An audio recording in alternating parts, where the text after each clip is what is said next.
ఇంకొక విషయం కూడా ఇక్కడ హైడ్రా కమిషనర్ రంగనాథ్ మీద చాలా రకాల అనుమానాలు బలపడతా ఉన్నాయి.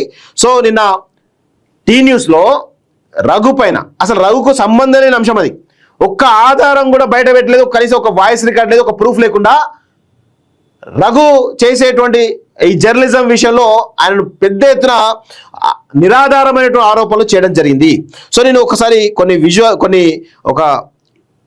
ఒక వీడియో చూపించిన తర్వాత దాన్ని బట్టి మనం మాట్లాడదాము. వీడియో ప్లస్ హైడ్రా ఇచ్చినటువంటి ప్రెస్ నోట్, ఈ రెండు కూడా ఒకసారి మీకు డీటెయిల్గా చెప్పేటువంటి ప్రయత్నం చేస్తా. చాలా జాగ్రత్తగా వినండి, ఎందుకంటే ప్రజల కోసం ఎంత కష్టపడుతున్నా మాకు తెలుసు. ప్రజల సమస్యల విషయంలో చాలా పెద్ద ఎత్తున పోరాటాలు చేస్తున్నాం. ఒకనొక దశలో దారిలో కూడా తెగబడతా ఉన్నారు. నేను గతంలో అనురాగ్ యూనివర్సిటీ, పల్లరాజు యూనివర్సిటీ పోతే అక్కడ దారికి తెగబడ్డారు. ఆ విషయం మనందరం కూడా చూస్తూ ఉన్నాం. సో ఇప్పుడు ఇలాంటి విషయంలో ఇప్పుడు ఏం జరుగుతూ ఉంది, వాంటెడ్లీ ఒక క్యారెక్టర్ అసాసినేషన్ చేసేటువంటి విషయంలో చూస్తూ ఉన్నాం. ఇక్కడ చూడండి, ప్రైవేటు భూముల్లో వేసిన రోడ్ల జోలికి హైడ్రా వెళ్ళదు, ప్రభుత్వ స్థలాలు కబ్జా అయితే ఊరుకోదు, ఈ క్రమంలోనే వర్టెక్స్ పై 2 కేసులు నమోదు, సుంకర నరేష్ వ్యాఖ్యలు ఖండించిన హైడ్రా. సో సుంకర నరేష్ నిన్న ప్రెస్ మీట్ పెట్టి ఆయన చాలా స్పష్టంగా చెప్తా ఉన్నాడు. సో ఇక్కడ ఏమంటున్నాడు, ప్రైవేటు భూముల్లో వేసిన రోడ్ల జోలికి హైడ్రా వెళ్ళదు అని అంటా ఉన్నాడు కదా. ఈ హైడ్రా కమిషనర్ ఎంత దారుణంగా వివరించిందో ఒకసారి ఈ ఆడియోలో మీకు చూపించేటువంటి ప్రయత్నం చేస్తా.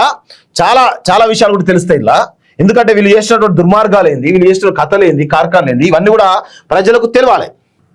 ప్రైవేటు భూములకు సంబంధించిన వివాదాల జోలికి వెళ్ళమని హైడ్రా మరోసారి స్పష్టం చేసింది.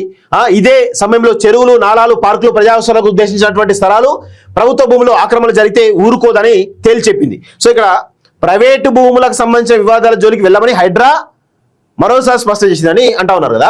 ఇదే సమయంలో చెరువులు, నాలాలు, పార్కులు, ప్రజావసరాలకు ఉద్దేశించిన స్థలాలు ప్రభుత్వ భూముల్లో ఆక్రమణ జరిగితే ఊరుకోదని తేల్చెప్పింది. మేము గతంలో చాలా స్టోరీలు చేసినాం కదా.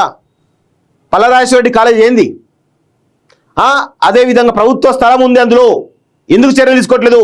ఒక తూము పైనే కాలేజ్ కట్టింది అక్కడ, మరి దానిపైన ఎందుకు చర్యలు తీసుకోరు మీరు? ఇటు ఓవైసీ కాలేజీలు చెరువులే కట్టారు కదా, దానిపైన ఎందుకు చర్యలు తీసుకోరు మీరు? అంటే ఇటు వాసవి మీద చర్యలు ఉండవు, వాసవి డైరెక్ట్గా నిజాంపేటలో చెరువులే కట్టింది కదా 2 టవర్లు.